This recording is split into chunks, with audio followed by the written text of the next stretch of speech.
The Hand of Brass.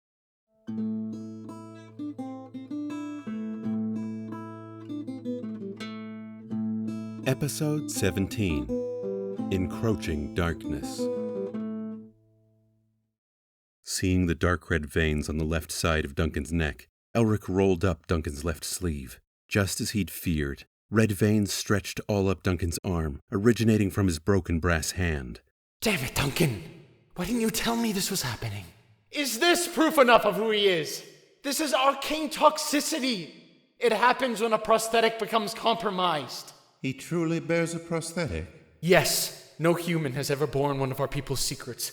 Found deep within the caverns of Humeria, it holds some form of strange magical properties that harm Malnus. I have seen this for myself. This is our only hope to save us all from the devil's clutches. You know as well as I do, once a prosthetic has attuned to you, no other can bear it thereafter. We need to get this hand repaired immediately, or Duncan will die, and so will our chances to prevent a cataclysm of darkness. King Arsino gazed long and hard at Elric. Despite a man of high authority staring him down, Elric did not waver. He stood strong and convicted in his words. Take this human to our smith and have him repair the hand. The king's council looked to him, baffled. But before they could protest, Arsino raised his hand. I have one condition. Anything, my liege. Duncan found himself standing in what seemed to be a sea of clouds. Before him stood Alis and Minos, though this time they were much older. Minos, have you heard? About father? Yes. He intends to entice us all, to go along with his plans. Yes. You seem distant on this. Why? What if he's right? He isn't, Minos. Think about it, Alis. Mother has been the driving force for all of this for so long, but nothing changes. Father has given his input, but Mother has always swept him away. Maybe Father has a better perspective. We should at least hear him out. Don't be foolish, Minos. But what if it creates a better circle? Life cannot simply be existence. There has to be substance, meaning. If not for meaning, why are we doing this? Have you seen what Father has created? Those beasts. Surely they will become the downfall of all that Mother and all of us have created. But why do we do this? Because Mother said so? We haven't even bothered talking with Father to hear his side of the tale. It is not ours to define the meaning. It is ours to watch and guard what we hold. Duty and blood is why we do this, Minos. But half our blood is Father's, Alis. We should at least hear his ideals. The others have already declined him, and I will be doing the same. Though, I cannot stop you if you wish to talk to him. But know that I do not like it. However, I will trust you on this. Thank you, Alis. Don't fret. We were brought into this world together, and together we shall always be within it.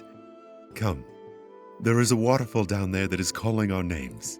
Everything went hazy, and Duncan awoke in a feverish daze. Looking around, he saw he lay on a workshop table, with Elric standing next to him.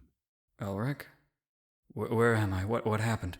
You passed out. You're suffering from acute arcane toxicity. It is an extremely rare affliction that only happens when magic from a prosthetic bleeds into your body. When Malnus crushed your hand, it must have started slowly seeping into your system.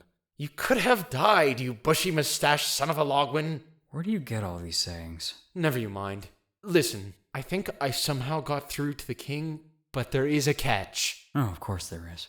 In exchange for fixing the hand and curing your affliction, we are to go to a massive troglodyte den east of the city and clear it out. If we succeed, then we get to walk free. What's preventing us from simply leaving? They're sending an armed escort to make sure we get there, and no, they're not going to help us fight off the troglodyte. Ah, shit. My sentiments exactly. Just how many troglodytes are we talking? I'm not sure. I'm not a troglodyologist. Now I know you made that one up. Yeah, I did. Rest, Duncan. The smith will be here any moment. Duncan drifted into unconsciousness as the door to the workshop opened. A bald dwarf with a long silver beard and an eye patch over his left eye entered, with Raven following close behind, holding a tray of intricate tools. All right, then. Let's have a look at what we have here. How is our patient here? The smith then examined Duncan. Last I seen something this severe, well, let's just say the dwarf didn't last the next hour. When was the hand broken? Over a year ago now. Really? And he's still hanging on? Wouldn't have guessed. Elric looked at the smith for a moment as the man began fiddling with the tools. Sir, if you don't mind me asking, where are you from? Me? Oh, well, I originally hailed from Humeria down south. I see. How did you lose your left eye? This? Well. The smith looked back and forth, as if checking to see if he was in the right company. It was an Oscillion that what took my left eye. Bastard came at you with the spear and nicked you good. Did him twice the favor by putting out his lights. How did you know that? Eldar? Adon's breath. Elric! Elric! Elric and Eldar embraced. You survived! After all these years, I thought you were dead. We all thought you were dead. Elaine and I tried to search for you after the troglodyte attacked, but we found no sight of you. Oh, you fell looking fantastic for your age, if I do say so myself. Oh, well, you may be looking youthful, but you're covered in dust. Here, let me pat that off for you. And you must be Erica! Adon, bless me again. I've been carting you around like some lowly apprentice. I didn't even recognize you.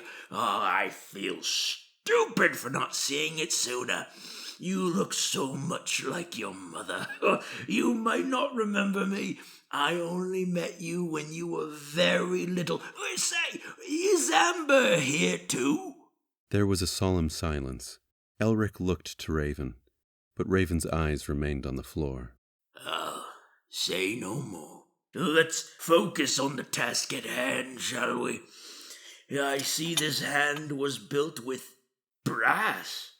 Can honestly say I've never actually seen one made of brass. Well, we can fortify it with a little dwarven steel threading. That way, it will take an entire mountain to crumple it. After an hour of intensely finicky smithing, the mangled brass was shaped back into a functioning hand. And now, for our next trick. Eldar held out his hand and blew into it. From his fingertips, a single spark shot into the brass, followed by another, then 3, 5. Soon the sparks came flooding into the brass hand, blending into a single stream of magic, causing the brass hand to clench tight, then spring open as a brilliant energy coursed from the hand to Duncan's arm, then to the rest of his body. Adon's mercy! Duncan's eyes shot open as intense visions streamed into his mind. After a moment, the light dissipated, and he sat up, free from the arcane toxicity. That doesn't normally happen. Duncan looked to Elric and Raven, who stood in silent awe. Let's hunt some troglodyte.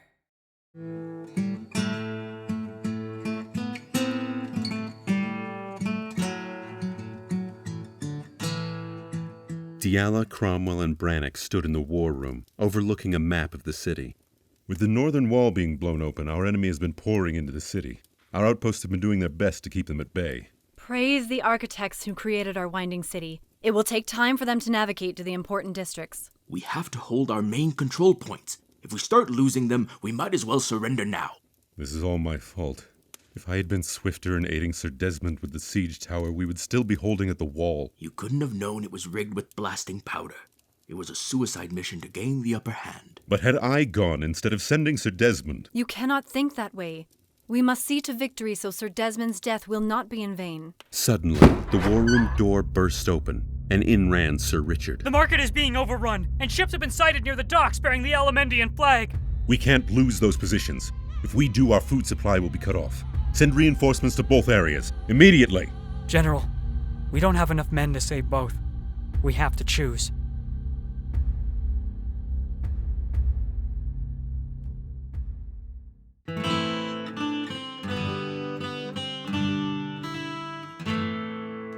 Hey there, thanks for listening. If you really enjoyed what you heard, leave a rate and review, and keep up to date with us on Instagram, Facebook, and Twitter at The Hand of Brass. And if you want to support us further, check out our Patreon. You can get exclusive access to bonus footage, behind the scenes, interviews, and more.